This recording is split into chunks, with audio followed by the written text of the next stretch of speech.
नौवीं पुतली मधुमालती की कथा। राजा भोज हर दिन नई पुतली से राजा विक्रमादित्य की महानता और त्याग के किस्से सुनकर परेशान हो चुके थे, लेकिन वे सिंहासन पर बैठने का मोह भी नहीं रोक पा रहे थे। दूसरी तरफ उज्जैनी की जनता अपने पूर्व राजा विक्रमादित्य के त्याग की कहानियां सिंहासन की पुतलियों से सुनने को बड़ी संख्या में हर दिन एकत्र होने लगी। 9वें दिन जैसे ही राजा भोज सिंहासन की तरफ बढ़ने लगे, मधुमालती नामक पुतली जागृत हो उठी और बोली, ठहरो राजन, क्या तुम राजा विक्रम की तरह प्रजा के लिए अपने प्राणों का भी त्याग कर सकते हो? अगर नहीं तो सुनो राजा विक्रमादित्य की कहानी। एक बार राजा विक्रमादित्य ने राज्य और प्रजा की सुख समृद्धि के लिए एक विशाल यज्ञ का आयोजन किया। कई दिनों तक यज्ञ चलता रहा। एक दिन राजा मंत्र पाठ कर रहे, तभी एक ऋषि वहां पधारे। राजा ने उन्हें देखा, पर यज्ञ छोड़कर उठना असंभव था। उन्होंने मन ही मन ऋषि का अभिवादन किया तथा उन्हें प्रणाम किया। ऋषि ने भी राज्य का अभिप्राय समझकर उन्हें आशीर्वाद दिया। जब राजा यज्ञ से उठे तो उन्होंने ऋषि से आने का प्रयोजन पूछा। राजा को मालूम था कि नगर से बाहर कुछ ही दूर पर वन में ऋषि एक गुरुकुल चलाते हैं, जहां बच्चे विद्या प्राप्त करने जाते हैं। ऋषि ने जवाब दिया कि यज्ञ के पुनीत अवसर पर वे राजा को कोई असुविधा नहीं देते, अगर आज से 12 साल तक के 6 बच्चों के जीवन का प्रश्न नहीं होता। राजा ने उनसे सब कुछ विस्तार से बताने को कहा। इस पर ऋषि ने बताया कि कुछ बच्चे आश्रम के लिए सूखी लकड़ियां बीने वन में इधर उधर घूम रहे थे। तभी 2 राक्षस आए और उन्हें पकड़कर ऊंची पहाड़ी पर ले गए। ऋषि को जब वे उपस्थित नहीं मिले तो उनकी तलाश में वे वन में बेचैनी से भटकने लगे। तभी पहाड़ी के ऊपर से गर्जना जैसी आवाज सुनाई पड़ी, जो निश्चित ही उनमें से एक राक्षस की थी। राक्षस ने कहा कि उन बच्चों की जान के बदले उन्हें एक पुरुष की आवश्यकता है, जिसकी वे मां काली के सामने बलि देंगे। जब ऋषि ने बलि के हेतु अपने आप को उनके हवाले करना चाहा तो उन्होंने असहमति जताई। उन्होंने कहा कि ऋषि बूढ़े हैं और काली माँ ऐसे कमजोर बूढ़े की बलि से प्रसन्न नहीं होगी। काली माँ की बलि के लिए अत्यंत स्वस्थ क्षत्रिय की आवश्यकता है। राक्षसों ने कहा है कि अगर कोई छल या बल से उन बच्चों को स्वतंत्र कराने की चेष्टा करेगा तो उन बच्चों को पहाड़ी से लुढ़काकर मार दिया जाएगा। राजा विक्रमादित्य से ऋषि की परेशानी नहीं देखी जा रही थी। वे तुरंत तैयार हुए और ऋषि से बोले, आप मुझे उस पहाड़ी तक ले चले। मैं अपने आप को काली के सम्मुख बलि के लिए प्रस्तुत करूंगा। मैं स्वस्थ हूँ और क्षत्रिय भी, राक्षसों को कोई आपत्ति नहीं होगी। ऋषि ने सुना तो हतप्रभ रह गए। उन्होंने लाख मनाना चाहा, पर विक्रम ने अपना फैसला नहीं बदला। उन्होंने कहा, अगर राजा के जीवित रहते उसके राज्य की प्रजा पर कोई विपत्ति आती है तो राजा को अपने प्राण देकर भी उस विपत्ति को दूर करना चाहिए। राजा ऋषि को साथ लेकर उस पहाड़ी तक पहुँचे। पहाड़ी के नीचे उन्होंने अपना घोड़ा छोड़ दिया तथा पैदल ही पहाड़ पर चढ़ने लगे। पहाड़ी वाला रास्ता बहुत ही कठिन था, पर उन्होंने कठिनाई की परवाह नहीं की। वे चलते चलते पहाड़ की चोटी पर पहुँचे। उनके पहुँचते ही राक्षस बोला कि उन्हें बच्चों की रिहाई की शर्त मालूम है या नहीं। राजा ने कहा कि वे सब कुछ जानने के बाद ही यहाँ आए हैं। उन्होंने राक्षसों से बच्चों को छोड़ देने को कहा। एक राक्षस बच्चों को अपनी बाहों में लेकर उड़ा और नीचे उन्हें सुरक्षित पहुँचा आया। दूसरा राक्षस उन्हें लेकर उस जगह आया जहां मां काली की प्रतिमा थी और बलिवेदी बनी हुई थी। विक्रमादित्य ने बलिवेदी पर अपना सर बलि हेतु झुका दिया। वे जरा भी विचलित नहीं हुए। उन्होंने मन ही मन अंतिम समय समझकर भगवान का स्मरण किया। वह राक्षस खड्ग लेकर उनका सर धड़ से अलग करने को तैयार हुआ। अचानक उस राक्षस ने खड्ग फेंक दिया और विक्रम को गले लगा लिया। वह जगह एकाएक अद्भुत रोशनी तथा खुशबू से भर गया। विक्रम ने देखा कि दोनों राक्षसों की जगह इंद्र तथा पवन देवता खड़े थे। उन दोनों ने राजा विक्रमादित्य की परीक्षा लेने के लिए यह सब किया था।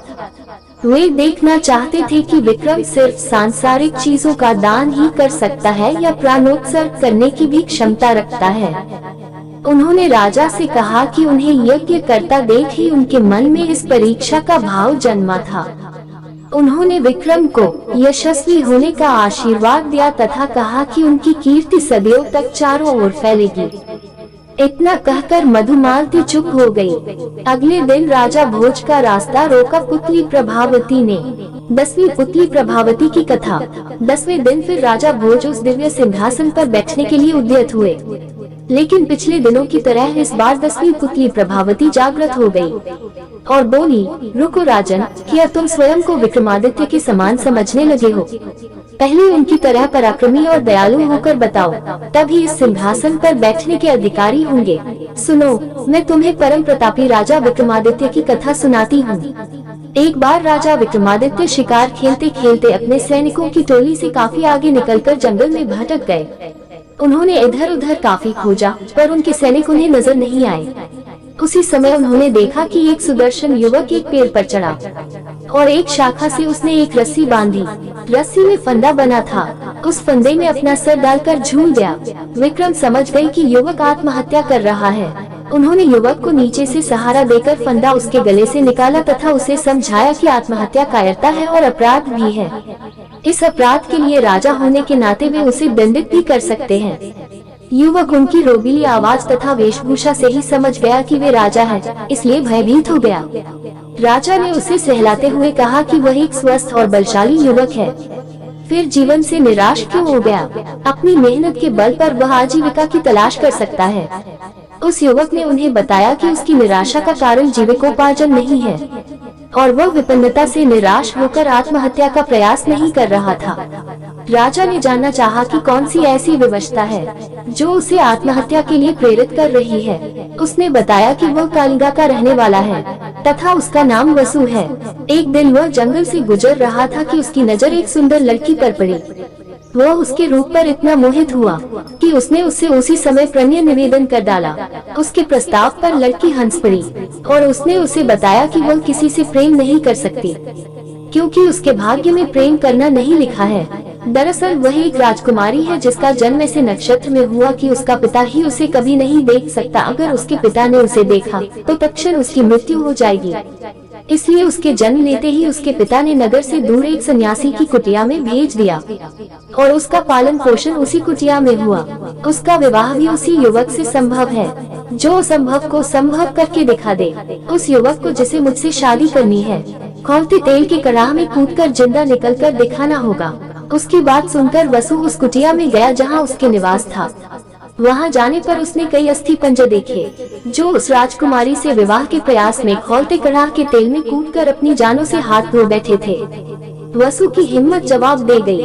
वह निराश होकर वहां से लौट गया। उसने उसे भुलाने की लाख कोशिश की, पर उसका रूप सोते जागते उठते बैठते हर समय आंखों के सामने आ जाता है। उसकी नींद उड़ गई। उसे खाना पीना नहीं अच्छा लगता। अब प्राणांत कर लेने के सिवा उसके पास कोई चारा नहीं बचा।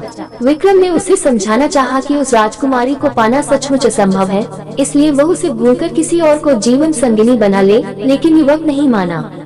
उसने कहा कि विक्रम ने उसे व्यर्थ ही बचाया। उन्होंने उसे मर जाने दिया होता तो अच्छा होता। विक्रम ने उससे कहा कि आत्महत्या पाप है और यह पाप अपने सामने वह नहीं होता देख सकते। उन्होंने उसे वचन दिया कि वे राजकुमारी से उसका विवाह कराने का हर संभव प्रयास करेंगे। फिर उन्होंने मां काली द्वारा प्रदत्त दोनों बेतालों का स्मरण किया। दोनों बेताल पलक झपकते ही उपस्थित हुए तथा कुछ ही देर में उन दोनों को लेकर उस कुटिया में आए जहां राजकुमारी रहती थी। वो बस कहने को कुटिया थी।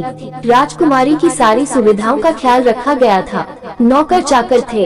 राजकुमारी का मन लगाने के लिए सखी सहेलियां थीं। तपस्वी से मिलकर विक्रमादित्य ने वसु के लिए राजकुमारी का हाथ मांगा।